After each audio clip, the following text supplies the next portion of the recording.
Friends, our service is about to begin. I would ask you to please, if you have a cellular device, to please turn it to the off position. Officiating our service today will be Rabbi Michael Davis.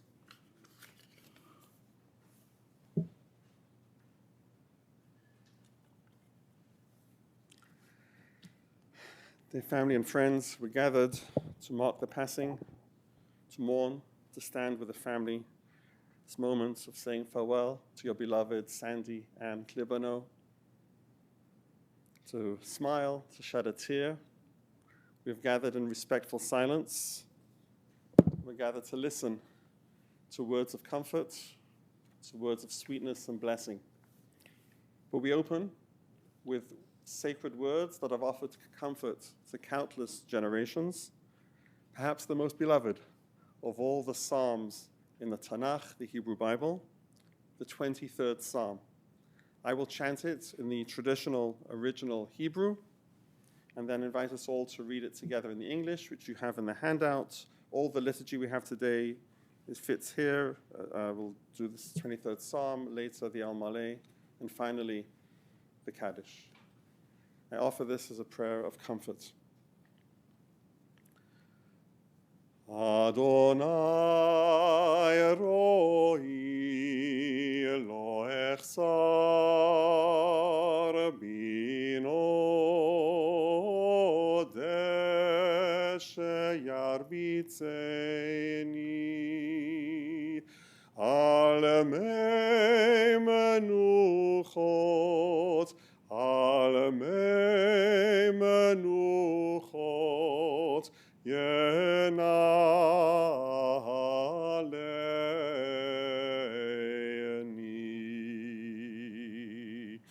Nafshi Yeshovev Yeshovev Yancheni V'maglei tzedek Yancheni V'maglei tzedek Leman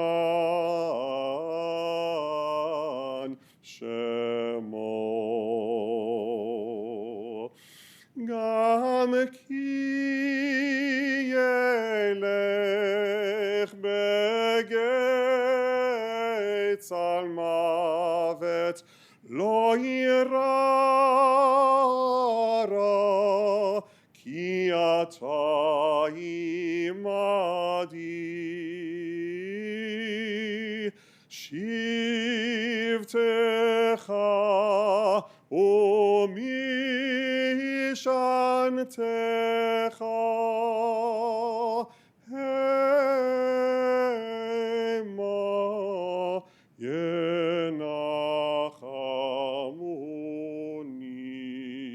yenachamuni taroch lefanai shulchan neged zorai dishanta vashemen roshi kosi yeirevaya ach tov v'chesed yirdafuni kol yemei chayai kol yemei chayai v'shavti beveit Adonai leyorech yomim.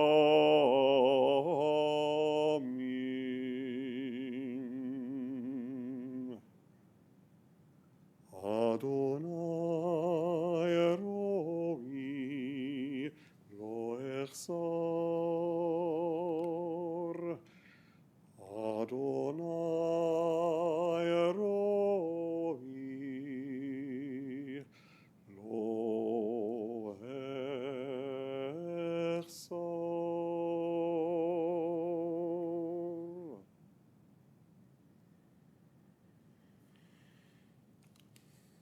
Let us read together the 23rd Psalm. The Lord is my shepherd, I shall not want.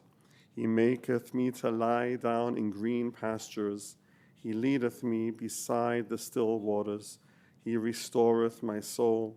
He leadeth me in the paths of righteousness for his name's sake. Yea, though I walk through the valley of the shadow of death, I will fear no evil, for thou art with me. Thy rod and thy staff, they comfort me. Thou preparest a table before me in the presence of mine enemies. Thou anointest my head with oil. My cup runneth over. Surely goodness and mercy shall follow me all the days of my life, and I will dwell in the house of the Lord forever. I'd like to invite us all to take a few moments for private reflections, memories, a prayer if you like. Let's take a few moments of silence together.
Let us continue in this prayerful state with the prayer for peace. It's the last line we will say later, the last line of the Kaddish. You can find it on the back panel. Actually, in English, it's the last 2.5 lines, beginning with that capital O, Oseh Shalom. I'll lead you in song. As I like to say, if you know it, please sing out loud. And if you don't, just fake it along with everybody else. Oseh Shalom bimromav, hu yaseh shalom aleinu, ve'al kol Yisrael, ve'imru, imru, amen. Yaseh shalom, shalom aleinu, ve'al kol Yisrael, yaseh shalom, shalom aleinu, ve'al kol Yisrael. Yaseh shalom, shalom aleinu ve'al kol Yisrael. Yaseh shalom, shalom aleinu ve'al kol Yisrael. Yaseh shalom, shalom aleinu ve'al kol Yisrael.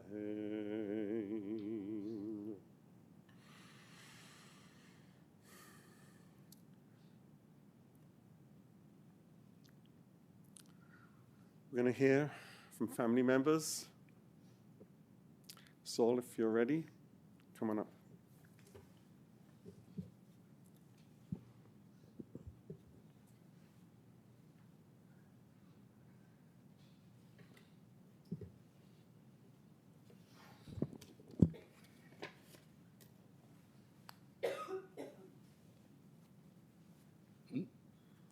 Gotta find the right pair of glasses.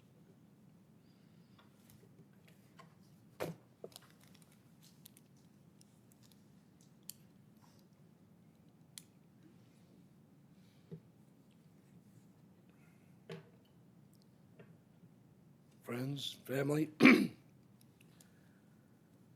This is probably the most difficult speech that I've ever had to give, maybe the most difficult I ever will give. On one hand, it gives me great pleasure to talk about my beloved Sandy, but under the circumstances of having to say goodbye, it is undercut by a very deep sadness.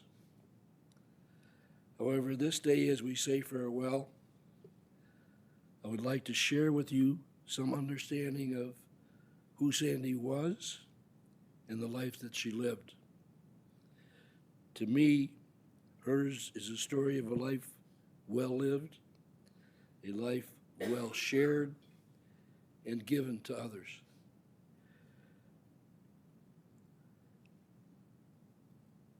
This day should be seen as a celebration as well as a transition into the future. They gave me my own glass of water here. Sandy was born on January 9th, 1939. She grew up mainly on the south side of Chicago, primarily in a neighborhood known as Jeffrey Manor, along with her single mother and her brother Walter, also known as Wally. Their biological father, Herman, after a contentious divorce, left early, and for the majority of her life, Sandy spent little or no time with him. The family was supported almost entirely by Ethel's father, Walter Rubens.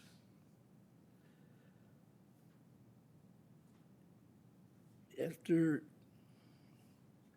graduating from grammar school, Ethel and Walter and Sandy moved from Jeffrey Manor to a new house in a place called South Lawn, farther north in Chicago. And Sandy lived there until she married me. It was located at 85th and Dante.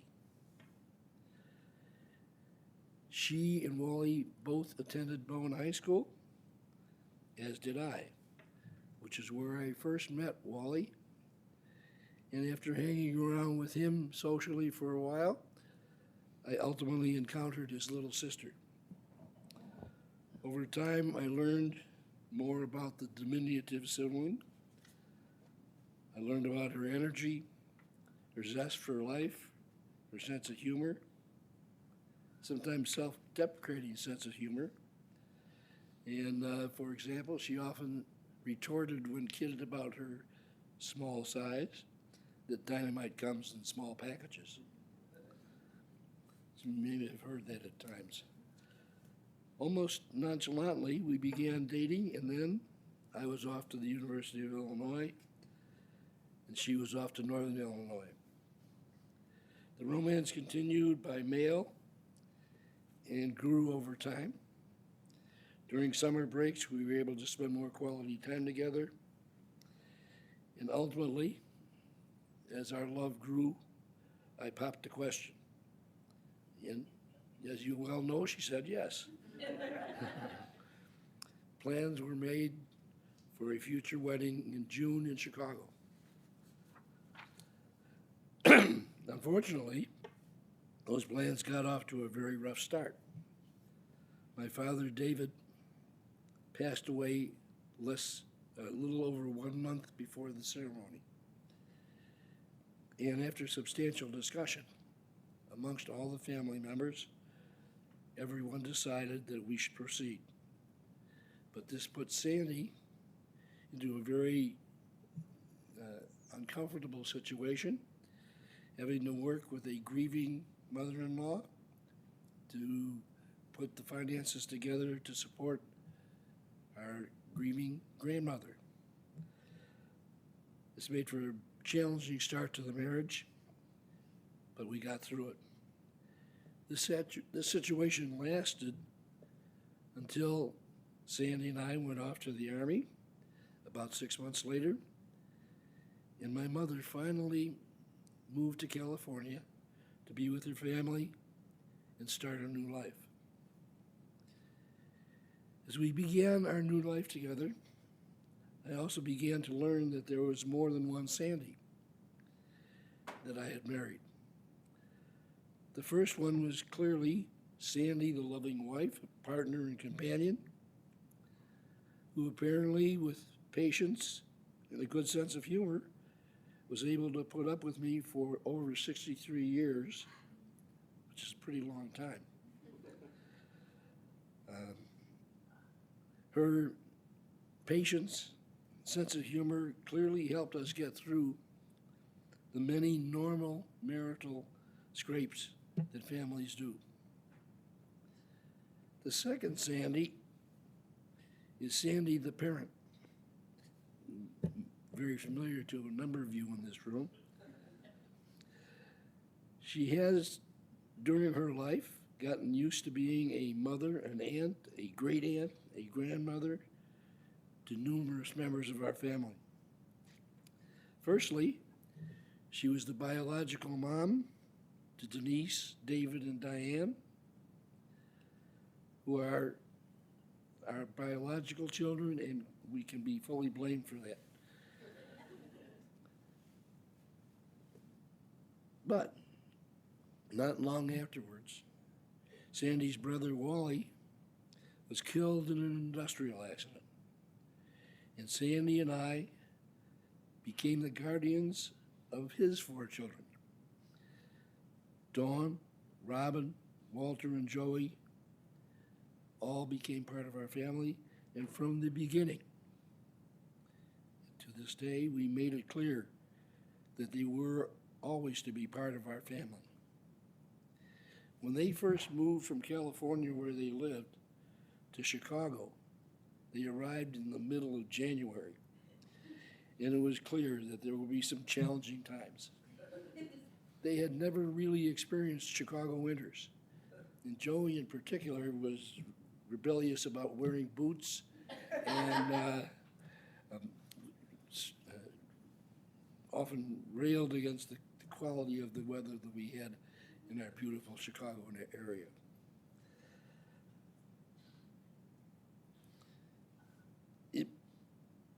When they moved into our house, the house was under construction because we were in the process of adding the bedrooms necessary for the kids to move in.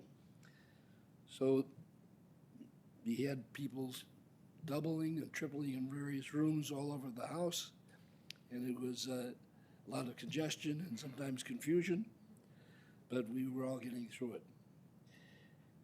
It was also challenging to them as they had been raised in an entirely different kind of environment, not just weather-wise, but a different family. Their kids who came from California didn't know our kids who had lived in Chicago, and it was a whole learning experience for everybody. However, we managed to get through that. There were obviously many problems and challenges integrating 2 families comprised of teens and preteens who had problems of their own. They also had issues from their own previous upbringing. Again, it took a period of adjustment, but we got through it. And to this day, we are a family of brothers and sisters that feel part of one family. And to make that happen takes a lot of love, compassion, and patience, the true qualities of Sandy the mom. One of the more challenging times during this period was when there were parent-teacher meetings at the high school. Can you imagine 2 limited parents roaming the halls of a sprawling Evanston Township high school, trying to meet simultaneously with multiple teachers for the 4 different students enrolled there? It really was very, very difficult, maybe impossible. Car rides were also an adventure. Every time the expanded group of 9 would travel someplace to a restaurant or an event of some sort, we would pile into our 3-row station wagon, and there would be contests about who sat where and which way they faced, and So that made life a little bit more challenging as well. The next Sandy was that of being an industrious employee and helper. Once the kids were in school and enrolled, she got a job working at the Presbyterian home. She worked there for 25 years in the food service department, making many friends to this day among the staff and among the patient populations. And this, of course, was in addition to the fact that she was acting as parent to 7 characters at home. And yet another part of her, a growing and important part of her, was Sandy the Traveler. We often traveled within the United States with some or all of the family when the kids were with us. And we often had different interests, so we often went as different groups. Not everybody went everywhere together, so there were different packages and different things that occurred.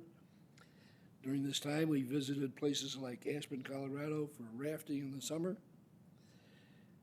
regularly visited our home in Hilton Head, South Carolina, and other travels took us to Disneyland and Disney World and many other locales.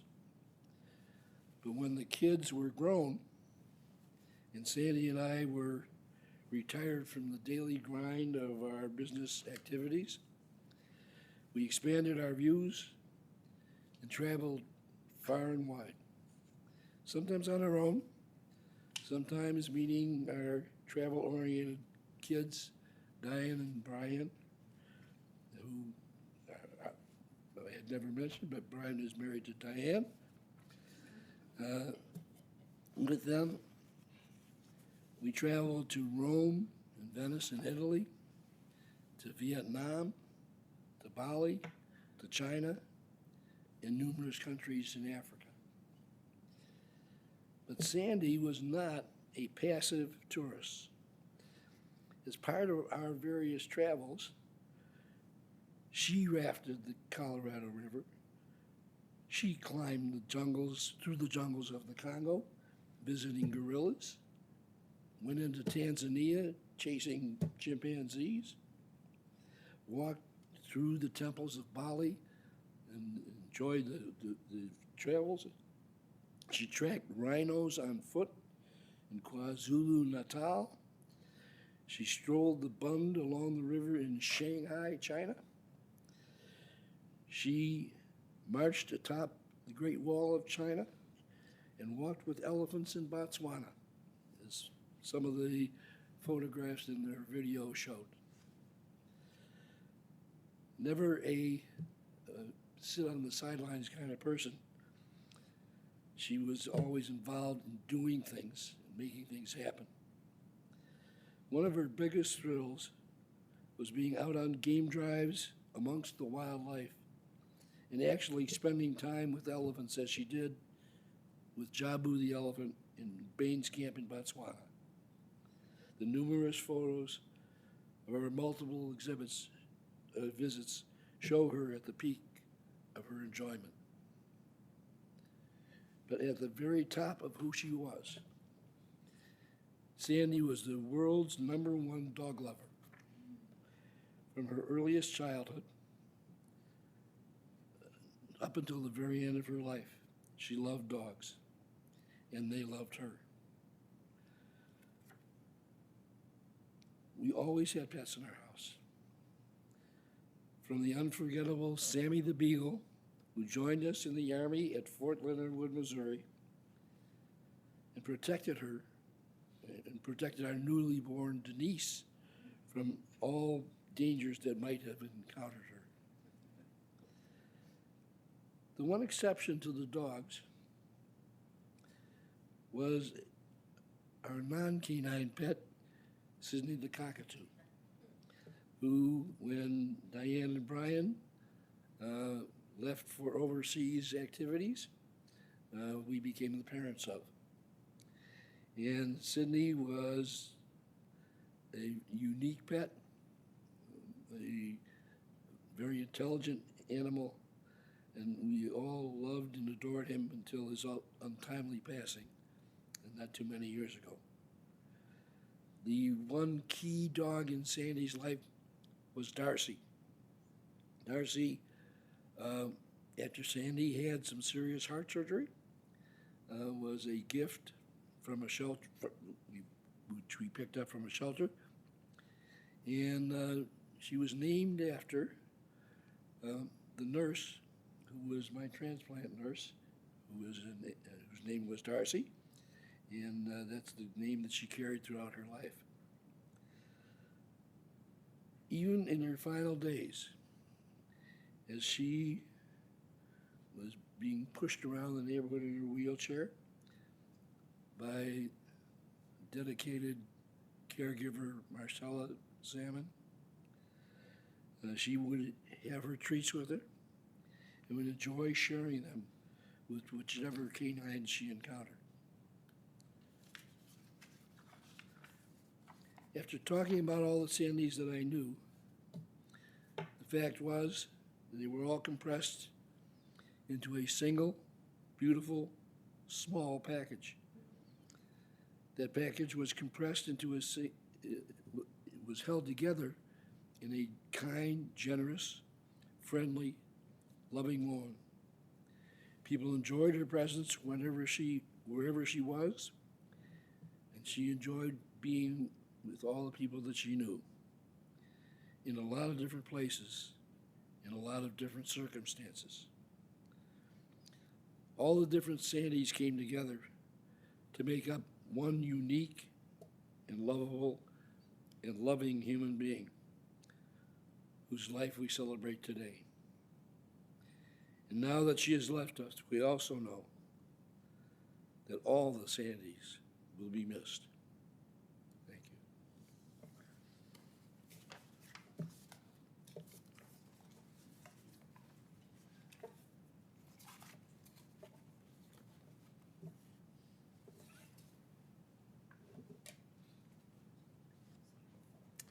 I think there's a beautiful picture of Darcy, right, with Sandy on the handout. You can see where it's standing for all the dogs and all the animals in her life, in your lives. You know, we're told to thank God and to thank goodness. We say thank goodness, literally, right?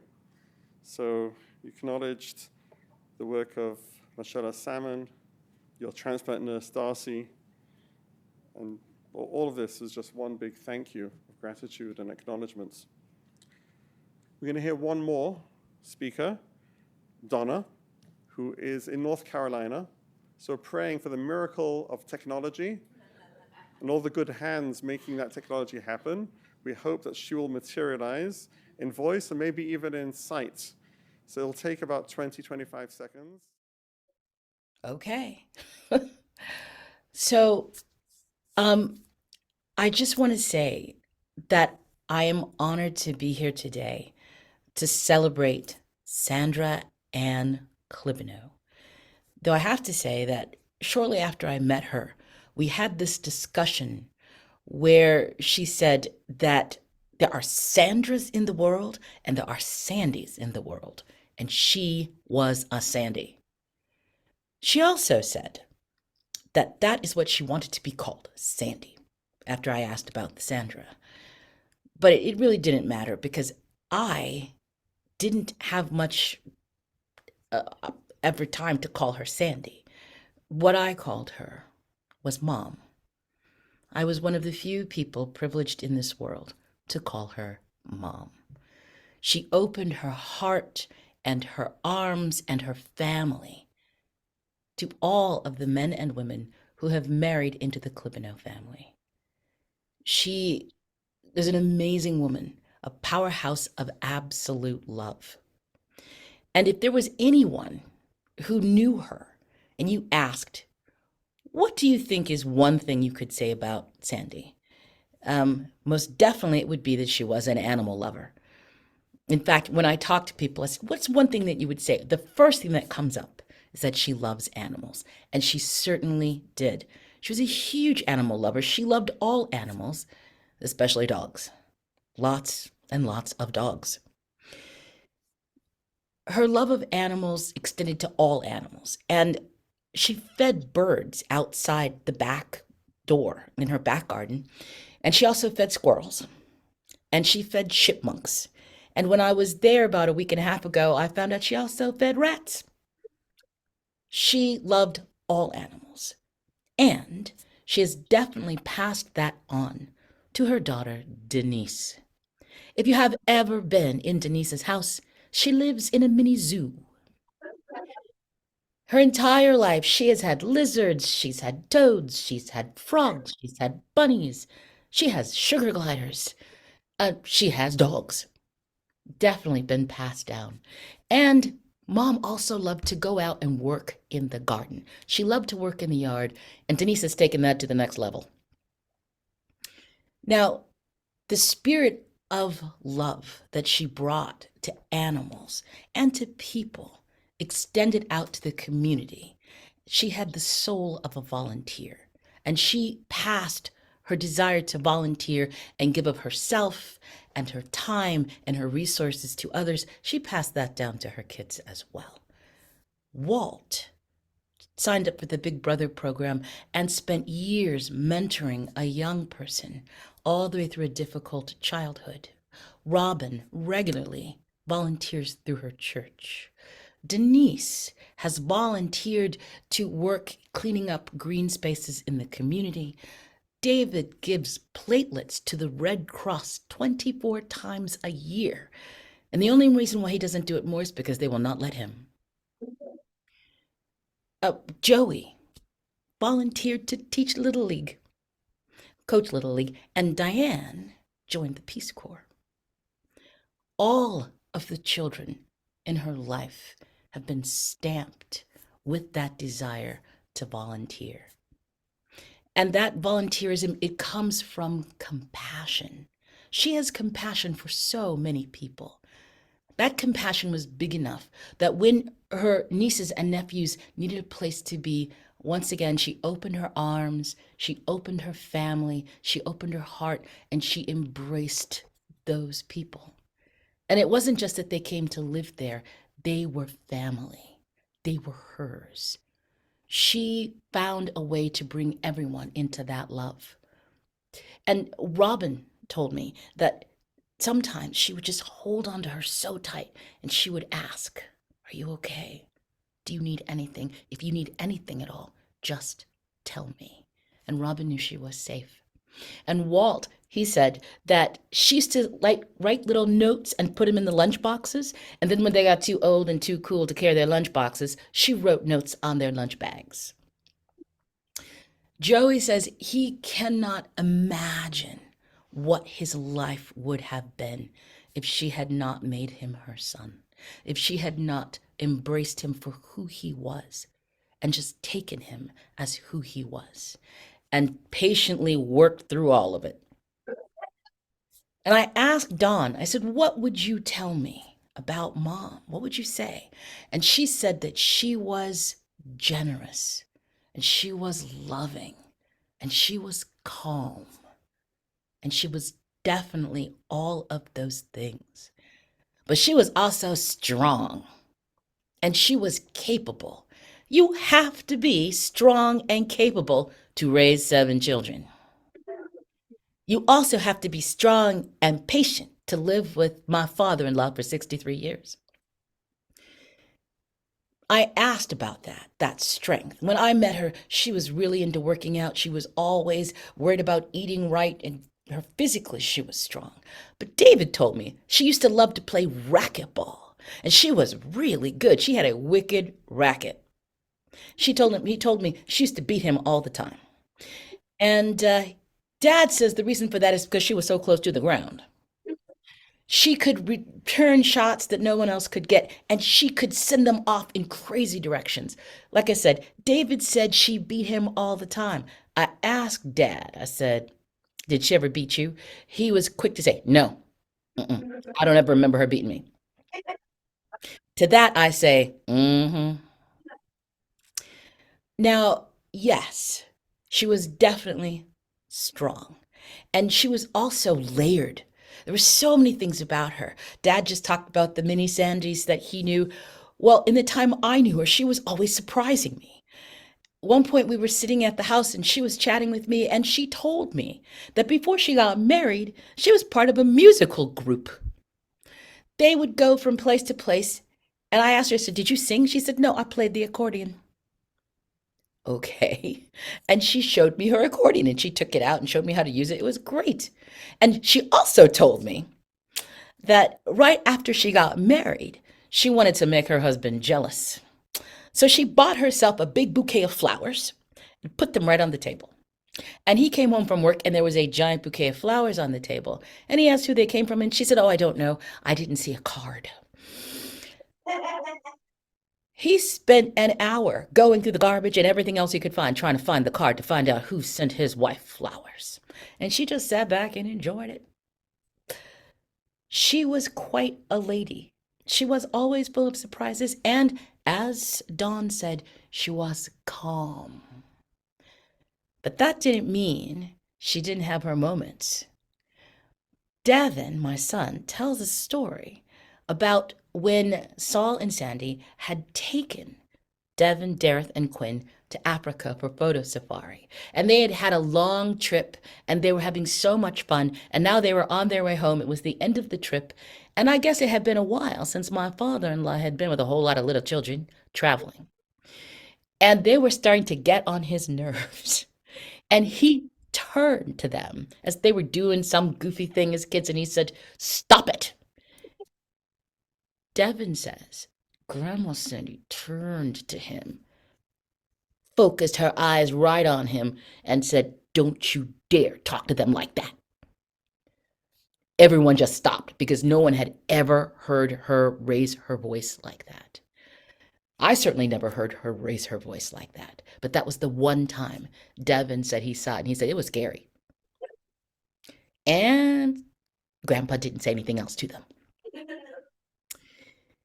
She was definitely strong. She was full of compassion. She's full of love. All of those things are true of her. And she was also a complete goofball and very silly. So Walt reminded me that she used to yawn if you yawned, and she couldn't stop.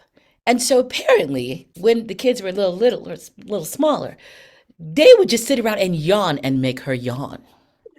And everyone would giggle while she was yawning, her included. And then she would say, "Stop, stop it." And everyone would keep yawning, and she would keep yawning. Of course, she could have stopped them if she wanted to. We did see that there is steel in her, but she never did. It was just fun. And Dareth told me, my daughter told me, one of the things that she remembered most about her grandmother is that you could stand 5 feet from her and pretend you were going to tickle her. And she started laughing. She loved to laugh. She was full of laughter. And in fact, my most wonderful memory of her is when my daughter was graduating from high school. My mother was there with our family, and the Klibanows had come, and my mother had just begun her journey through Alzheimer's, and Sandy was going through her journey into dementia. And David and I were so cognizant of that as we invited everyone there. And at one point during the afternoon, David walked up to me and said, "Look at that." And we looked around the corner, and my mother and my mother-in-law were sitting there by the fireplace with chairs really close together, their heads really close together, and both of them were laughing hysterically and just giggling like schoolgirls. They were having the best time. And I said to David, I said, "What do you suppose they're talking about?" And David said, "They are telling each other the same stories over and over and over. And every time one of the stories ends, they just break into huge laughter." And they sat there giggling and laughing like that for a long time. There was so much laughter in them. It was amazing that those two little people could contain it. and their faces were flushed, and they were just having such a good time. And that was the moment that they both taught me about the grace of love and laughter and how to move forward with both of them as they continued on their journey. No matter what Mom was doing, she taught all of us how to go forward. And she showed us love and kindness and openness, and she took us as we were without asking us to be something different. I hope that we can continue on as brothers and sisters and aunts and cousins, forgiving each other and loving each other as she wants us to love and forgive each other. So we are here today to celebrate Sandy, to celebrate all of the joy that she gave us, and the fact that she is a light that has led us in all different directions. She had an amazing life, and a life of adventure and love and family and compassion and dogs, lots of dogs. And I hope that today, as you're all gathered in one spot, we'll remember her through stories. Every single one of you has a story about Sandy Klibanow that someone else out there needs to hear. She is not with us anymore, not physically, but she will always live within us with our stories. So share them today with as much joy and love and laughter as she has given us. Mom, we miss you. We miss you so much. But you will always live within us, in your stories, and in the gifts you gave us. Thank you. A modern poet wrote, "You can shed tears that she is gone, or you can smile because she has lived. You can close your eyes and pray that she will come back, or you can open your eyes and see all that she has left. Your heart can be empty because you cannot see her, or you can be full of the love that you shared. You can turn your back on tomorrow and live yesterday, or you can be happy for tomorrow because of yesterday. You can remember her and only that she is gone, or you can cherish her memory and let that live on. You can cry and close your mind, be empty and turn your back, or you can do what she would want, smile, open your eyes, love, and go on." I sat here with you listening to the stories, taking them in, and it's reflecting on this the amazing story of your family's life. Donna spoke about stories that are told again and again and the laughter that comes with that, which is really how we live. I think back to perhaps the oldest stories in our civilization, to the Bible, to the Old Testament, to the book of Genesis. And that's all about family and all about smaller families coming together to make a bigger family. Who are the 12 tribes, if not children from 4 different families coming together to lay the foundation for all that came and flowed from that? Through wisdom, through tenacity, through love. That was the foundation to greatness that ensued. I wanted to offer one suggestion from the Jewish tradition as you go forward, telling the stories, certainly as Donna said, absolutely. Stories is what connects us to memory, is what creates that transmission of memory. But to tell stories, you need listeners. And we've gathered together in respectful silence. And what sometimes happens when offering condolences to mourners is that we send a text, a comment on Facebook. They're all beautiful and wonderful. But I will say, a text or Facebook is not a condolence call. Not because the words are not beautiful.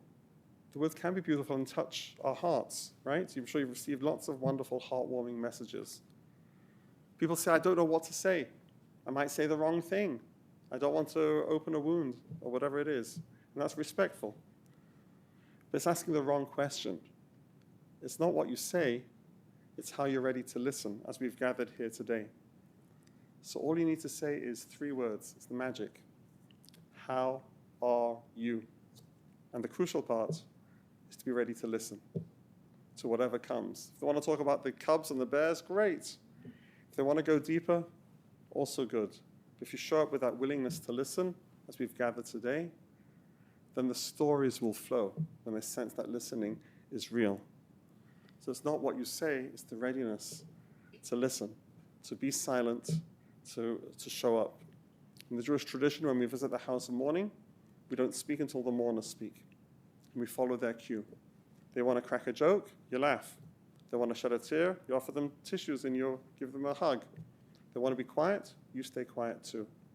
We show up with the gift of our silence to elicit these beautiful stories and so much more to create the transmission of memory and sweetness as we have done just now. May Sandy's memory be an enduring blessing. May the gifts of love that she instilled within you continue to grow as a great legacy and tribute to her and to all that she's already implanted within you, ready to continue to flourish. We turn to the closing prayer here in the chapel. You can find the El Malei Rachamim in the handouts beneath the 23rd Psalm. I invite you to please rise as you are able. We're thinking, if you're not able, you can stay seated, and if you're not standing, and somebody next to you should stay seated next to you so you're not alone. We're thinking of Saul, of Denise with Neil, David with Donna, Diane with Brian, nieces and nephews, Dawn, Robin, Walter with Jenny and Joseph, and too many grandchildren, great nieces and great nephews to list, just to acknowledge, and many friends. El Malei Rachamim Shochein Bamromim Hamtzei Menucha Nechoino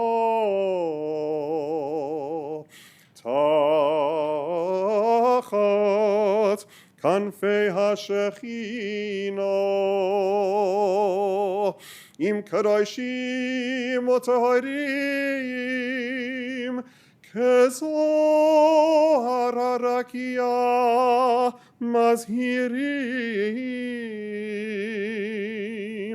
Et Nishmat Yakiratenu Shalcha Le'olamo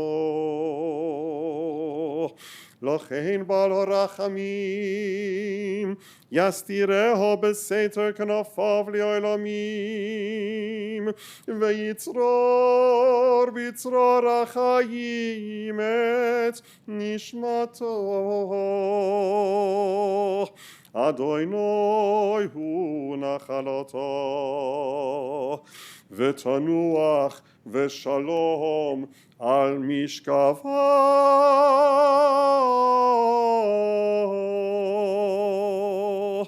V'nomar Amen. O God, full of compassion, thou who dwellest on high, grant perfect rest beneath the sheltering wings of thy presence, among the holy and pure who shine as the brightness of the firmament, and to the soul of Sandra Ann Klibanow, who has gone unto eternity. Lord of mercy, bring her under the cover of thy wings, and let her soul, be bound up in the bond of eternal life, be God's possession, and may her repose be peace. And we say, Amen.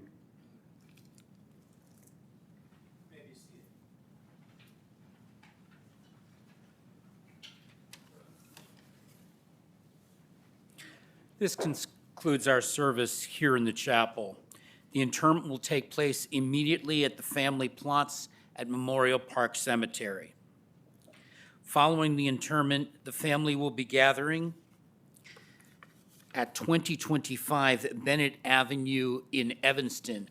That will be following the interment until 8 p.m. this evening.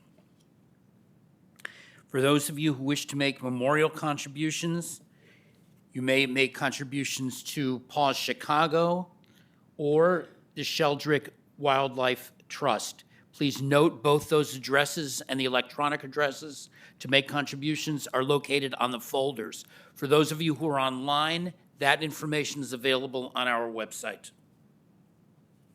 For those of you who are going in procession with the family today, please make sure you obtain an orange funeral safety sticker. The sticker should be placed in the front passenger side of your windshield. We would also ask that you have your bright headlights and flashing hazard lights as we proceed to the cemetery. For an additional measure of safety, our staff will be placing magnetic flags on the tops of a number of vehicles throughout the procession. As we drive in procession today, please drive as closely as safety permits to the vehicle in front of you at all times. This is especially true as we move through intersections. We want to avoid any gaps in the procession. In just a moment, I'm going to invite those of you who have been asked to serve as pallbearers to the front.